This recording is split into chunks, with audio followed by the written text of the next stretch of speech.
বাংলাদেশ ক্রিকেটে coaching panel নিয়ে আলোচনা যেন কখনোই থামছে না। একের পর এক পরিবর্তন, নিয়োগ আর গুঞ্জনের মধ্যেই এবার নতুন করে আলোচনা এসেছে দেশের অন্যতম আলোচিত কোচ মোহাম্মদ সালাউদ্দিন। দেশের সবচেয়ে সফল ঘরোয়া কোচদের একজন হিসেবে পরিচিত এই কোচ গত বছরের 5 নভেম্বর জাতীয় দলের সহকারী কোচ হিসেবে যোগ দেন। দীর্ঘদিন ধরে বিভিন্ন ফ্র্যাঞ্চাইজি ও ঘরোয়া ক্রিকেটের অসাধারণ সাফল্য অর্জনের পর জাতীয় দলে তার আগমন ছিল অনেকের কাছে আশার প্রতীক। তারপর থেকে তিনি দলের ব্যাটিং ইউনিটের দায়িত্বে ছিলেন। ওয়েস্ট ইন্ডিজের বিপক্ষে সিরিজ দিয়ে শুরু হয় তার জাতীয় দলের যাত্রা, কিন্তু সময় পরিক্রমায় দেখা যায় প্রত্যাশিত ফল আসছে না। ব্যাটিং ইউনিটে ধারাবাহিকতার অভাব, ম্যাচে গুরুত্বপূর্ণ সময় ব্যর্থতা, সব মিলিয়ে তার কোচিং কার্যকারিতা নিয়ে প্রশ্ন উঠতে শুরু করে। এই পরিস্থিতিতে গত সোমবার বিসিবি পরিচালনা পর্ষদের সভায় নেওয়া হয় নতুন সিদ্ধান্ত।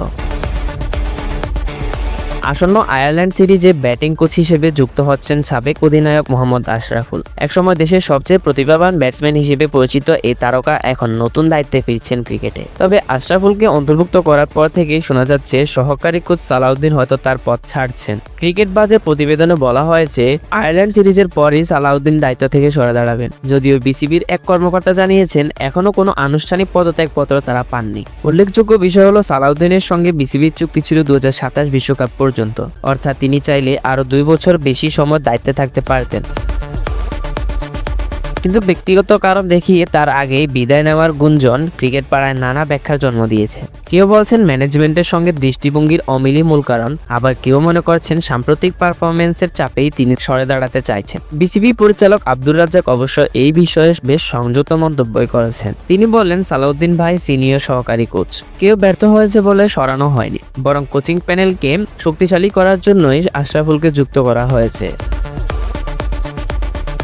এমন বক্তব্যে মনে হলেও পর্দার আড়ালে যে পরিস্থিতি সম্পূর্ণ স্বাভাবিক নয় সেটা অনেকে বলছেন খোলাখুলি। কারণ বাংলাদেশের ক্রিকেটে কোচিং স্টাফদের পরিবর্তন বারবারই ঘটে নানা চাপ, গোষ্ঠী ও পারফরমেন্স বিশ্লেষণের জটিল সমীকরণের মধ্যে।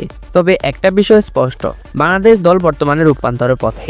অভিজ্ঞতার সঙ্গে নতুনদের সংমিশ্রণে দলে তৈরি হচ্ছে নতুন ভারসাম্য, আর এই পরিবর্তনের সময়টাই কোচদের জন্য সবচেয়ে কঠিন। সালাউদ্দিনের বিদায় যদি সত্যি হয় তাহলে আবারও কোচিং প্যানেলে নতুন করে স্থিতিশীলতা আনতে সময় লাগবে। শেষ পর্যন্ত বলা যায় সালাউদ্দিনের মতো একজন অভিজ্ঞ ও সফল কোচের প্রস্থান নিঃসন্দেহে দলের জন্য এক ধরনের ধাক্কা হবে। তবে এর মধ্য দিয়েই হয়তো শুরু হবে বাংলাদেশের কোচিং কাঠামোর নতুন অধ্যায়, যেখানে দায়িত্ব নিতে আসবেন নতুন মুখ, নতুন ভাবনা আর নতুন পরিকল্পনা নিয়ে। এখন দেখার বিষয় এই পরিবর্তন দলের জন্য আশীর্বাদ হয় নাকি নতুন অনিশ্চয়তার সূচনা ঘটায়।